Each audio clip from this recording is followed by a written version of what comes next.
Graça e paz, meus irmãos, vamos dar início então ao nosso estudo de hoje. Peço que você abra sua Bíblia no Evangelho de Mateus, capítulo 5, versículo 31. Mateus, capítulo 5, versículo 31. Mateus 5, 31 a 32 diz assim: Também foi dito, aquele que repudiar sua mulher, dê-lhe carta de divórcio. Eu, porém, vos digo, qualquer que repudiar sua mulher, exceto em caso de relações sexuais ilícitas, a expõe a tornar-se adúltera. E aquele que casar com a repudiada, comete adultério. Vamos orar mais uma vez. Senhor nosso Deus, nós queremos te pedir perdão, Pai, pelos nossos pecados, mas te agradecer por tua misericórdia, por tua graça que nos assiste todos os dias. Que teu Espírito Santo nos guarde, que teu Espírito Santo venha derramar graça e poder sobre nossas vidas nesta noite, falando aos nossos corações através da ministração da tua palavra santa, Senhor. Sê conosco em nome de Jesus. Amém. Meus queridos irmãos, infelizmente o número de divórcios tem aumentado cada vez mais em nossa sociedade. E isso tem contaminado a igreja, porque o número de divórcio também entre os cristãos, entre os crentes, também tem aumentado consideravelmente.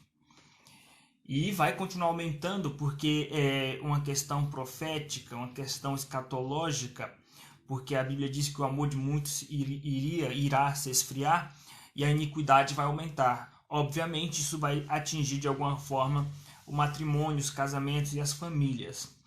Podemos trazer aqui três principais causas o porquê do aumento do número de divórcio. A primeira causa do fracasso em muitos casamentos é o hedonismo contemporâneo. O que seria esse hedonismo contemporâneo? O hedonismo significa a busca constante e prioritária por prazer próprio. O hedonismo, na verdade, é uma outra palavra para se referir ao egoísmo humano. E como as pessoas hoje são infectadas pelo hedonismo, são doutrinadas pelo hedonismo do mundo, ou seja, desde de criancinha, por causa da mídia, da força midiática, dos marketings, as pessoas são educadas a pensarem apenas em si mesmas. São educadas, ensinadas, estimuladas ao prazer próprio. Ou seja, seja feliz. Esse é o lema do mundo. O que importa é você ser feliz.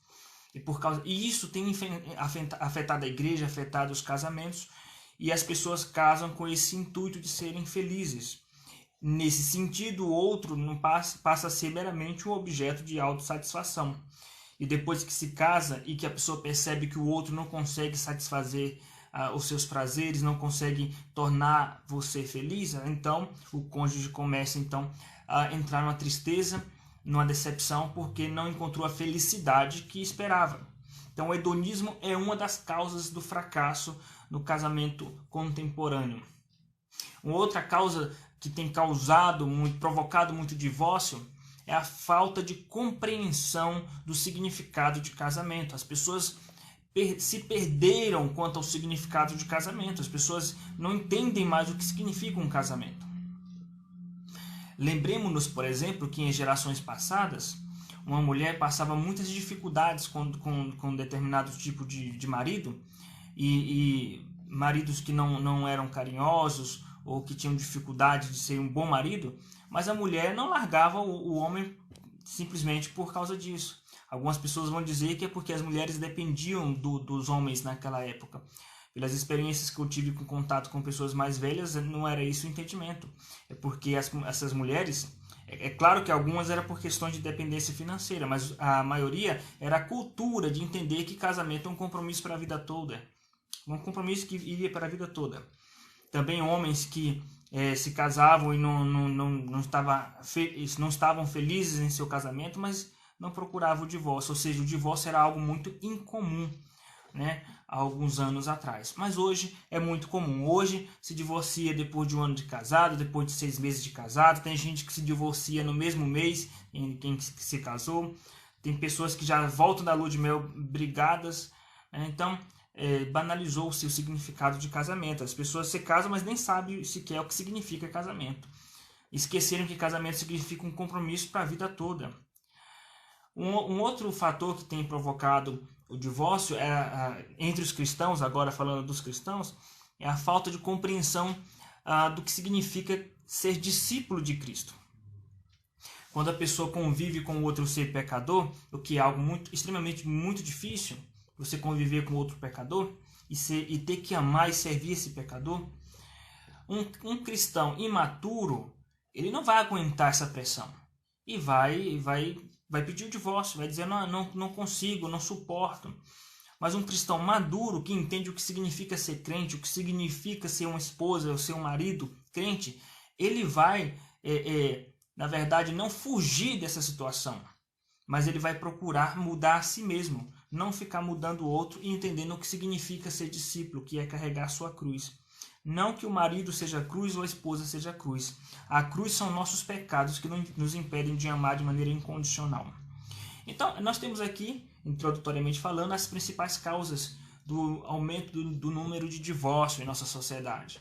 A primeira causa é o hedonismo, a busca por prazer. A segunda causa, as pessoas se perderam no significado de casamento, esqueceram o que significa o casamento. A outra causa é porque os crentes de hoje, uma boa parte, eles perderam o significado do que é ser cristão, ser discípulo de Cristo, que é a renúncia. Não é fugir dos problemas, é renunciar aos seus caprichos. Muito bem, nós temos aqui um texto bastante contundente, tanto no sentido moral quanto no sentido interpretativo. Esse texto tem sido alvo de muito debate nas academias teológicas, nos meios eclesiásticos, nos debates cristãos ou então na área de casamento e matrimônio, sobre a questão de quando é permitido divorciar-se.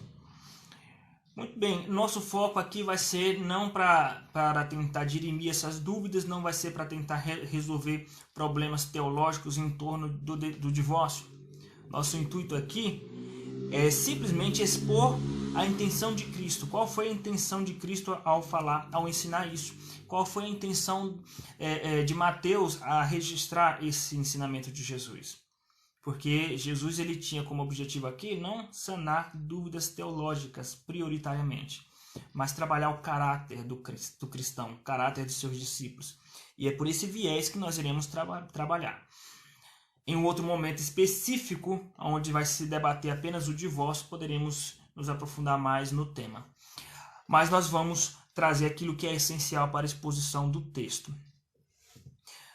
Nós temos que nos lembrar, meus queridos irmãos, que o Sermão do Monte tem como um dos objetivos, Jesus tinha como um dos objetivos corrigir alguns falsos ensinos dos fariseus ou algumas interpretações equivocadas da lei, tanto dos fariseus ou da tradição judaica ou das escolas rabínicas do primeiro século.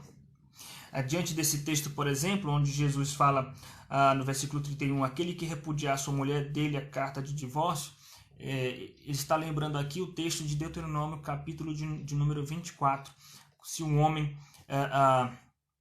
não se agradar de sua esposa, ou se a esposa o desagradar ou cometer algum tipo de comportamento que desagrade o esposo, o marido, e o marido pedir a carta de divórcio, então tem uma série de concessões nessa lei de Deuteronômio, capítulo 24. Mas veja que Jesus disse, também foi dito, né? Ou foi replicada a lei sob uma interpretação. As escolas rabínicas do primeiro século, essas escolas replicavam a lei de Moisés, mas através de um viés, através já de uma interpretação. E chegava aos ouvidos do povo já essa interpretação.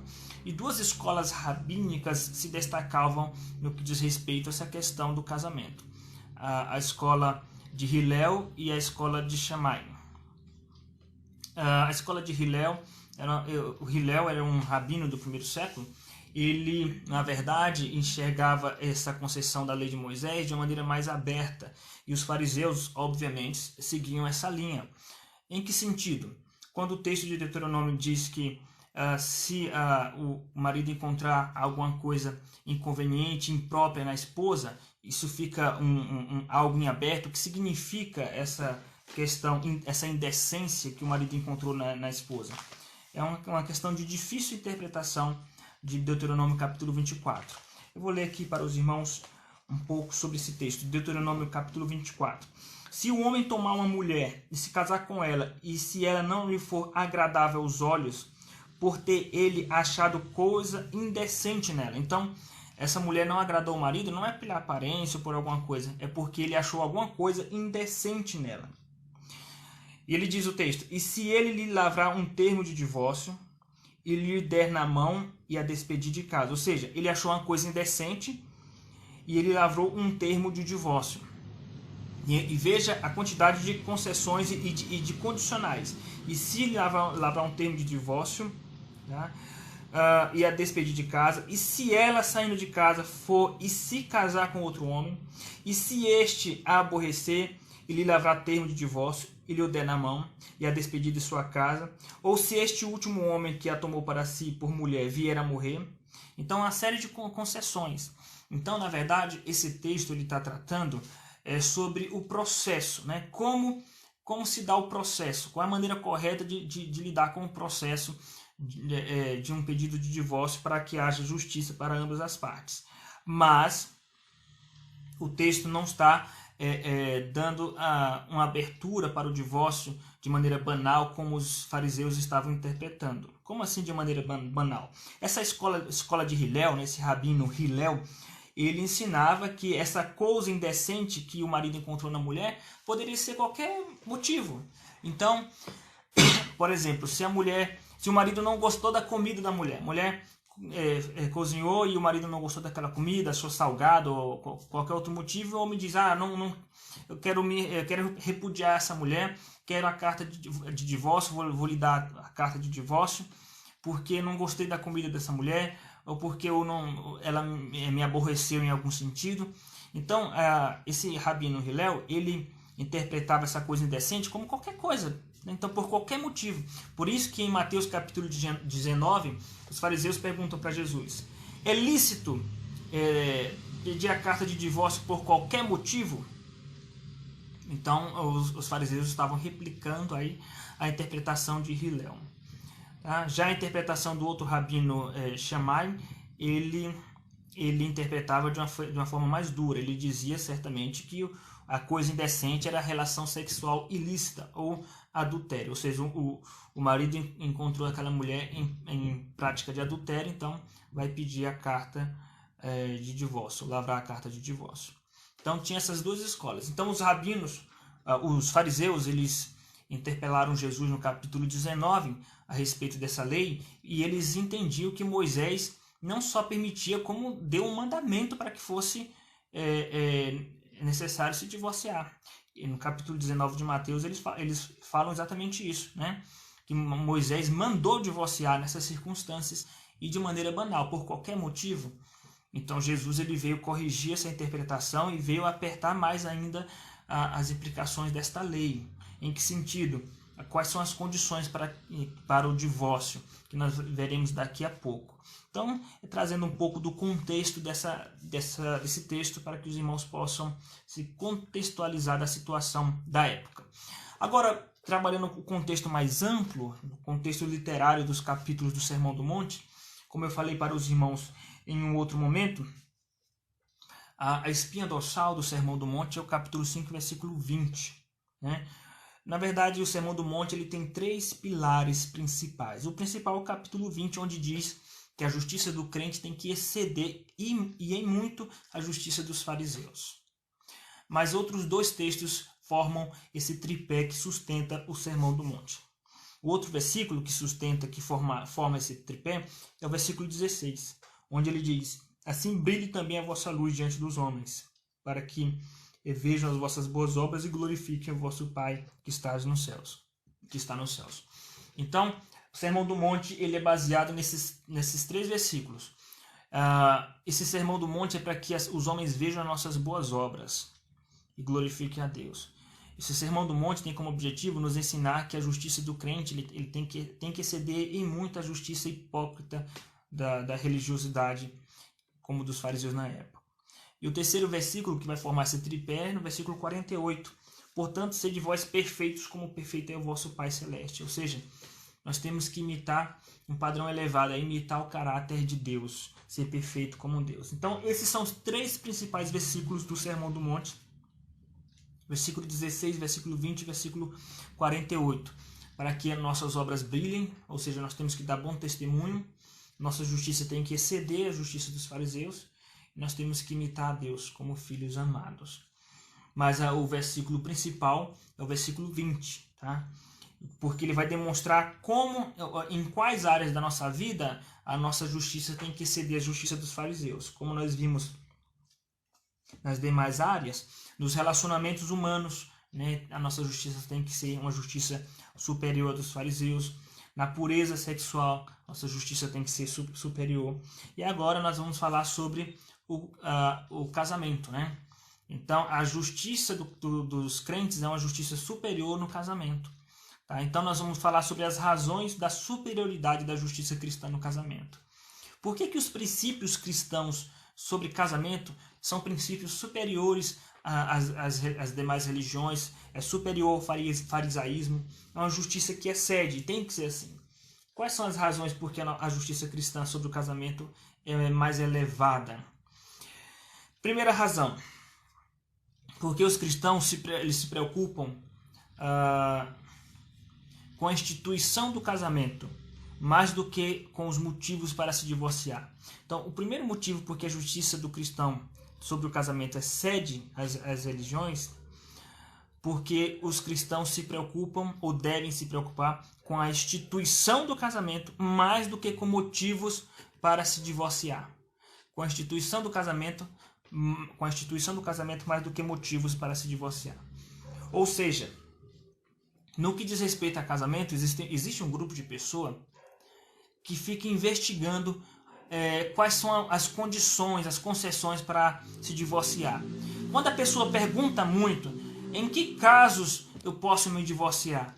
É porque ela já está procurando uma brecha para se divorciar ou afrouxar a lei do casamento nesse sentido. Era um dos intuitos dos fariseus, né? Eles que esperavam que Jesus fosse responder que por qualquer motivo você poderia dar a carta de divórcio, né? Mas o cristão não tem essa preocupação de investigar os motivos para se divorciar. A preocupação do cristão, por isso que a justiça do cristão tem que exceder dos fariseus, porque a nossa preocupação não é investigar quais são os motivos pelos quais nós podemos e temos direito de nos divorciar. A nossa preocupação tem que ser com a instituição do casamento. E Jesus deixou isso bem claro nos dois discursos, nesse discurso do capítulo 20, bem como no discurso do capítulo 19. Observe que Jesus não ficou preocupado em responder aos fariseus quais são as concessões para o divórcio, mas Jesus se preocupou em demonstrar a estabilidade e a permanência do matrimônio. Jesus diz, no capítulo 19, Jesus replicou aos fariseus, né, que Moisés ele autorizou liberar a carta de divórcio por causa da dureza do coração do homem, mas não foi assim desde o princípio. Então Jesus ele faz um resgate ao princípio de como era, onde o homem deixará seu pai e sua mãe, se unirá à sua esposa, tornando-se os dois uma só carne. O Jesus está, na verdade, fundamentando mais ainda a permanência do casamento e voltando à centralidade do assunto para a permanência do casamento, não para discutir as concessões do divórcio. Então, a nossa preocupação, a nossa luta, na verdade, não tem que ser trabalhar aspectos de abertura para o divórcio. A nossa preocupação tem que ser sempre a restauração do casamento. Nossa preocupação tem que ser sempre lutar pelo casamento. E nesse sentido, porque o cristão ele não é um advogado nesse sentido de simplesmente providenciar meios para o divórcio, ou demonstrar caminhos para o divórcio. O cristão ele está mais como um médico que vai tentar restaurar, curar esse casamento, não viabilizar meios legais para o divórcio. Não que a Bíblia não trate da questão do divórcio, mas prioritariamente a restauração. Até porque, meus irmãos, o teor e o conteúdo do Sermão do Monte, ele é baseado no perdão, na reconciliação. Frequentemente Jesus fala no Sermão do Monte sobre isso, sobre bem-aventurados mansos, bem-aventurados misericordiosos. Fala que aquele que te ferir numa face oferece outra face. para orar por aqueles que nos perseguem, e como que Jesus ele nos incentivaria a ter uma vida de misericórdia, de mansidão, e dentro do casamento, na vida íntima, familiar, ele vai abrir concessões para o divórcio. Seria incoerente. Então, de acordo inclusive com o teor do Sermão do Monte, o alvo que nós temos que procurar não é saber os caminhos para o divórcio. O alvo é a restauração e a permanência do casamento. Então, por isso que a justiça do cristão no casamento ele é superior. O segundo motivo por que a justiça do cristão no casamento é superior à justiça do farisaísmo é porque a seriedade do casamento é evidenciada, ou se evidencia no motivo de concessão ao divórcio. Eu vou explicar isso. Para nós, os cristãos, o casamento é uma instituição séria, uma instituição muito séria diante de Deus. E isso se evidencia pelos casos de concessão que a Bíblia fala sobre o divórcio, né? Em quais casos é permitido divorciar? E aí nós vamos perceber o quanto Jesus leva a sério o casamento. Porque os casos que Jesus permitiu o divórcio, na verdade, são pouquíssimos, se não um caso apenas. Tá? Então, nesse sentido, nós temos que tomar muito cuidado para olhar para o texto de Deuteronômio capítulo 24, porque numa leitura superficial você pode interpretar assim que a mulher desagradando o homem encontrando alguma coisa inconveniente na esposa já pode pedir carta de divórcio. Na verdade, não existe o consenso entre os estudiosos a respeito do que significa essa coisa indecente de Deuteronômio 24. E se Deus não deixou tão claro que coisa indecente é essa em Deuteronômio 24, é porque nós entendemos que a preocupação ali de Deuteronômio 24 é mais para que o processo, quando alguém pede um processo de divórcio, seja um processo justo, onde minimize o prejuízo para ambas as partes. O objetivo também é para que o casamento não seja banalizado e para que haja uma incidência cada vez menor de divórcio, ou seja, o processo é tão meticuloso, tão rígido, que vai desmotivar a pessoa a se divorciar por qualquer motivo. E também para evitar o descontrole moral da sociedade. Porque se simplesmente o marido não gosta da mulher, a mulher se desagrada do homem, aí vão se divorciar, aí depois casa de novo, aí não gostou do novo casamento, se divorcia, vai virar uma síndrome da mulher samaritana. Lembremos-nos que a mulher samaritana teve 5 maridos. Tá? Então, a nossa sociedade está caminhando para isso, porque está banalizando. E os fariseus estavam seguindo ali a escola de Hilel, tentando banalizar o texto de Deuteronômio capítulo 24, tornando casos lícitos de divórcio como qualquer caso. Não gostei da comida da esposa, vou me divorciar. Tá insuportável a relação, né? Nosso gene não bate, nossas personalidades não batem uma com a outra. E é interessante que o mesmo argumento para casar é o mesmo argumento para se divorciar, né? Por que vocês querem se casar? Porque nós somos tão diferentes, a gente se completa. A nossa diferença se completa. Tudo aquilo que eu não sou, ele é e ela é, então a gente se completa. E na hora de se divorciar, por que vocês estão se divorciando? Porque a gente é muito diferente. Então, Jesus não autoriza o divórcio por qualquer motivo. Tá? E agora nós vamos para o terceiro ponto e entender essas concessões. Mas nós precisamos entender que o divórcio não faz parte do propósito de Deus para o homem. Tá? O divórcio não faz parte do propósito de Deus para o homem.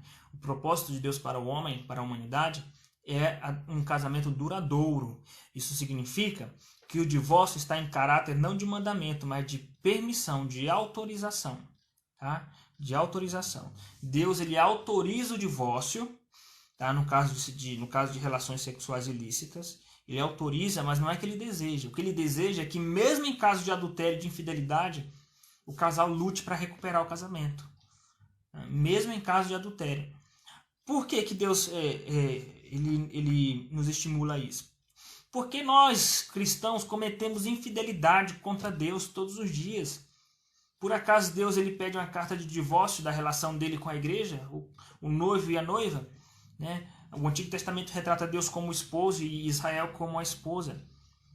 Já imaginou se todas as vezes que a igreja fosse infiel, Deus então lavrasse uma carta de divórcio? Toda vez que você for infiel a Deus, então Deus lava uma carta de divórcio e quebra o concerto, o pacto e diz: agora você está fora da relação comigo. Não quero mais saber de você. Já pensou se Deus fizesse conosco o que nós fazemos uns com os outros? Então, o ideal é sempre imitarmos o caráter de Deus. Por isso que eu falei que um dos pilares do Sermão do Monte é o versículo 48. Ser como Deus, ser parecido como Deus. Mas por causa da dureza do nosso coração, porque Deus sabe que o divórcio é algo que realmente machuca, e Deus sabe ao mesmo tempo que Ele estimula o perdão, a misericórdia, e Ele é misericordioso, mas Deus sabe o que significa a traição. Não só no sentido da sua onisciência, mas o próprio Cristo experimentou a traição. Traiu o concerto, traiu o pacto, traiu os laços de amor. E por causa da dureza do coração do homem, Deus sabe o quanto é difícil para a pessoa perdoar e voltar a ter confiança. Então, Deus ele autoriza, caso a pessoa não consiga realmente conviver.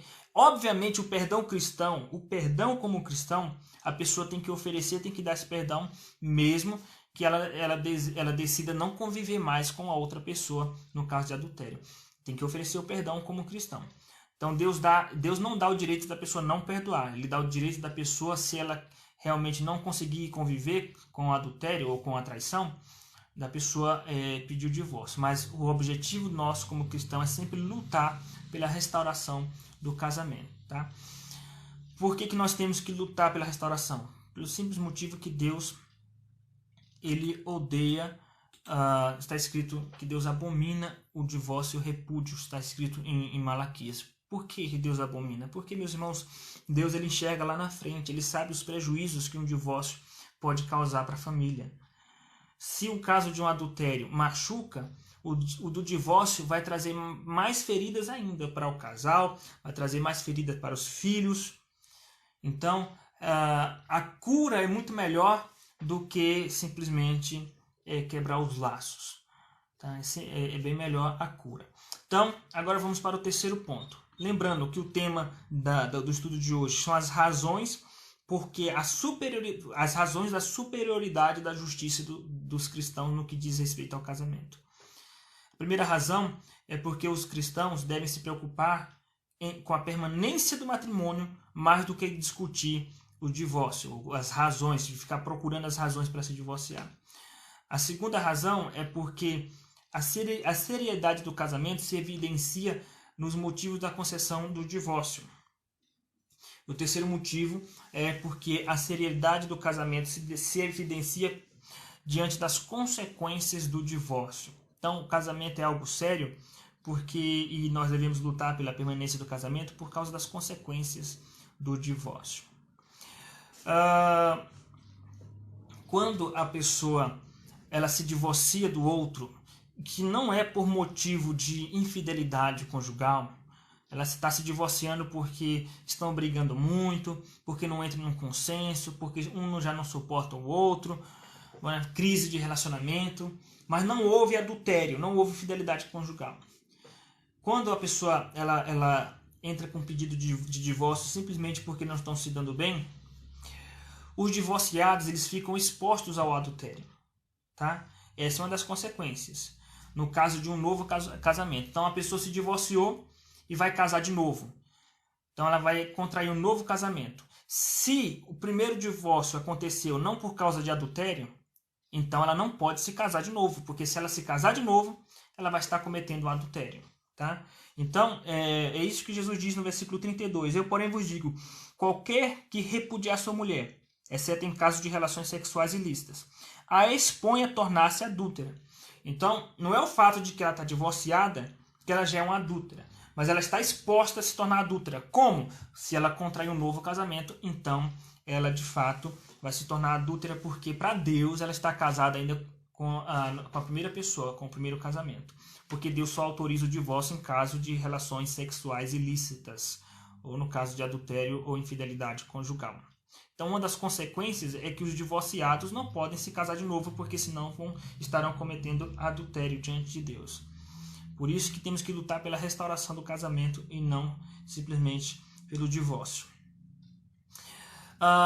E é interessante nós lembrarmos que tanto a mulher repudiada aqui, quanto quem a repudiou está sujeito ao adultério se contrair um novo casamento. Então, vamos supor que o homem pede a carta de divórcio. Pede o divórcio porque os dois estão brigando. Ou a mulher pede a carta de divórcio. Então, tanto quem pediu o divórcio como o outro que cedeu o divórcio, ambos estão sujeitos ao adultério se casar de novo. A não ser que o divórcio tenha sido ocasionado pela infidelidade conjugal. Então, Mateus 19, versículo 9, salienta isso. Então, aqui, no Mateus 5,32, deixa claro que a pessoa que foi repudiada está sujeita ao adultério.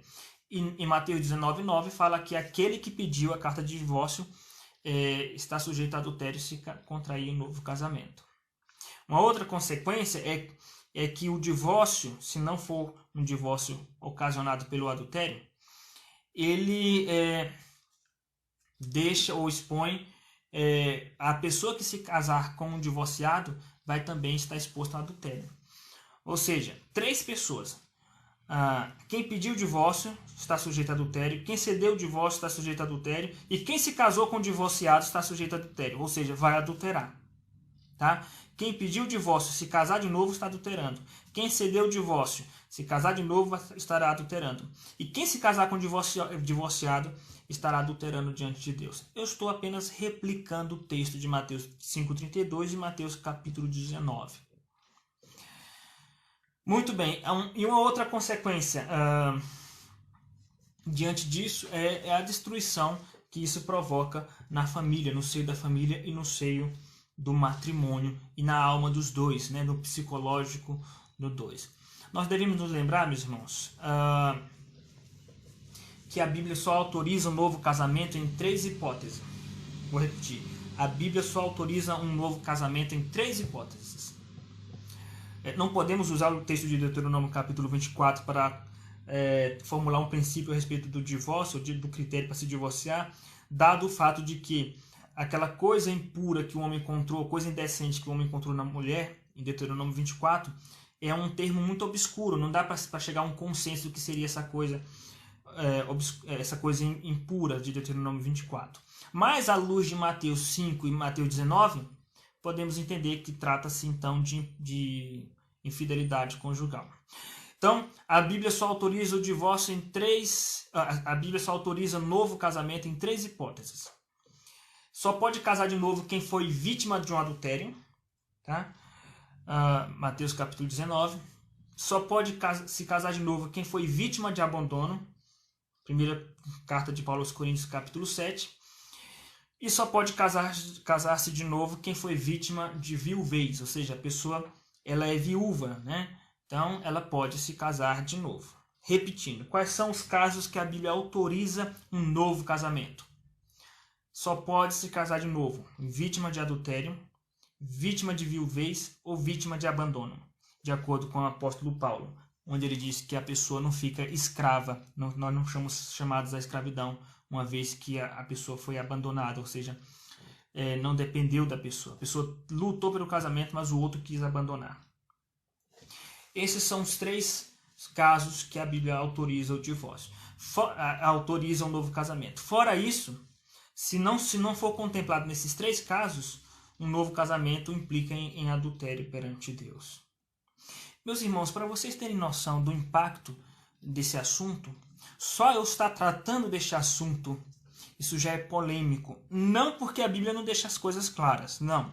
É porque já está tão comum o divórcio, está tão banal o divórcio em nossa sociedade, que se aparecer alguém falando que só pode se casar de novo com essas 3 condições, é um absurdo, é uma discussão assim que, como se eu estivesse falando uma outra língua, uma coisa do outro lado, do outro mundo, não é?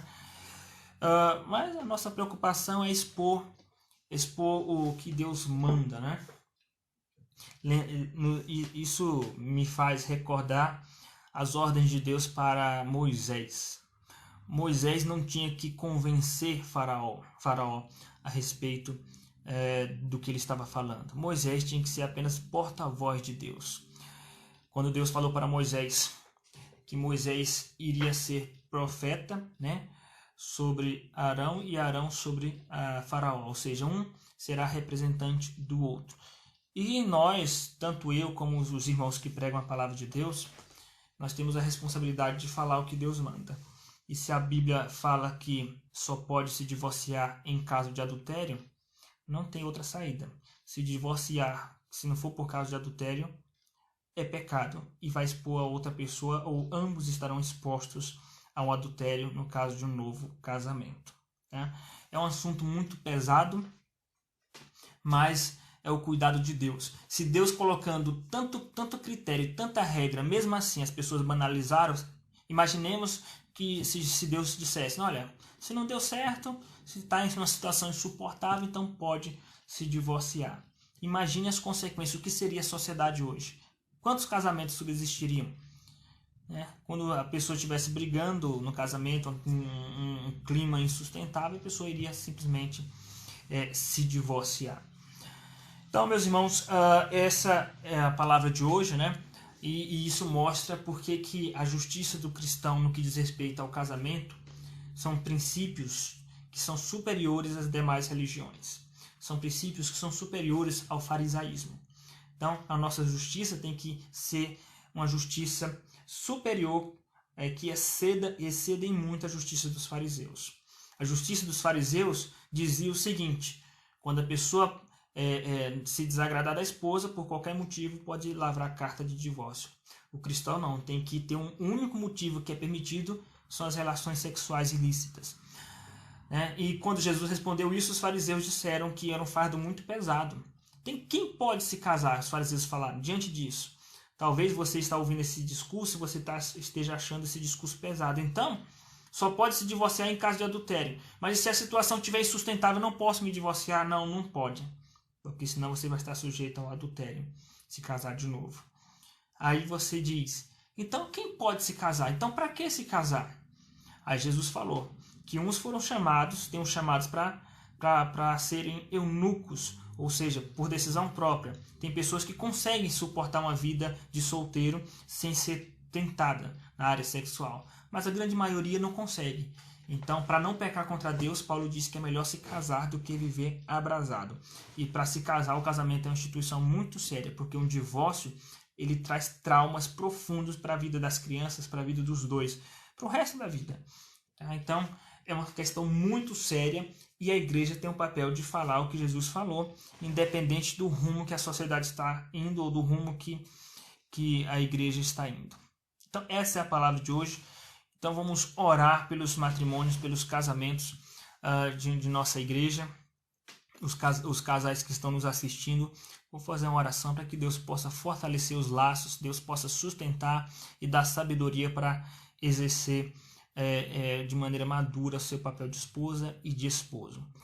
No canal de nossa igreja no YouTube, Igreja Presbiteriana de Diadema, nós temos lá algumas mensagens e algumas palestras voltadas para casais. Então eu desafio você a nos visitar no YouTube para você se aprofundar um pouco mais nesse tema sobre casamento. Vamos orar então. Senhor nosso Deus, nós queremos te agradecer por tua misericórdia, Pai, e pedir que a tua palavra alcance os corações quebrantados, que a tua palavra venha trabalhar nos corações dos teus servos, das tuas ovelhas, para que possamos crescer em maturidade, crescer na tua graça e olhar com maturidade para o casamento, não com leviandade ou como algo banal. Que o Senhor nos dê essa estrutura, que o Senhor nos dê essa sabedoria do alto para administrar o nosso casamento de maneira que venhamos a glorificar o teu nome. Tudo isso nós te pedimos em nome de Jesus. Amém. Meus queridos irmãos, que Deus os abençoe ricamente. No domingo nós teremos mais um culto ao Senhor às 9 da manhã. Às 10 horas teremos escola dominical pelo aplicativo Webex. Às 11 horas teremos escola dominical pelas lives. E às 18 horas nós teremos o culto solene ao Senhor. Que Deus lhes dê uma noite de descanso agradável na presença do Senhor e um restante de semana abençoada. Que Deus nos abençoe. Um abraço a todos.